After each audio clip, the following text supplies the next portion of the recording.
श्रीमन्नारायण। श्रीमते रामानुजाय नमः। ॐ पूर्णमदः पूर्णमिदं पूर्णात् पूर्णमुदच्यते पूर्णस्य पूर्णमादाय पूर्णमेवावशिष्यते।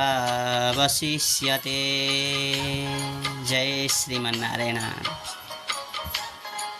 अर्थात पूर्णम अधः जो ईश्वर हुनुहुन्छ, जो ब्रह्म हुनुहुन्छ, उहाँ पूर्ण हुनुहुन्छ, उहाँ सदैव पूर्ण हुनुहुन्छ।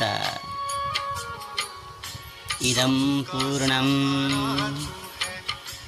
यो जगत पनि पूर्ण छ।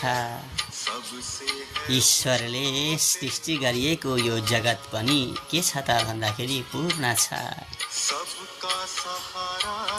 पूर्ण ब्रह्म परमात्माबाट यो जगत के भएको छ भन्दाखेरि प्रकट भएको छ।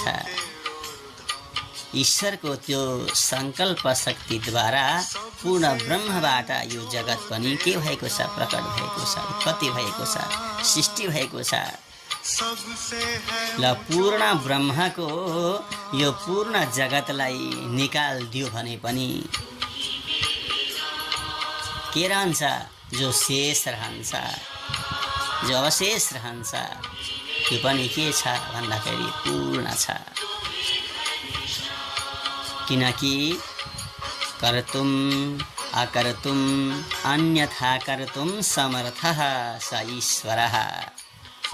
गर्ने नगर्ने, गर्ने नगर्ने जति पनि जे छन्, जति पनि कर्महरूका व्याख्या शास्त्रहरूले गर्नुभएको छ, त्यो सबै गर्न सक्ने सामर्थ्य कसमा छ भन्दाखेरि ब्रह्ममा छ, ईश्वरमा छ।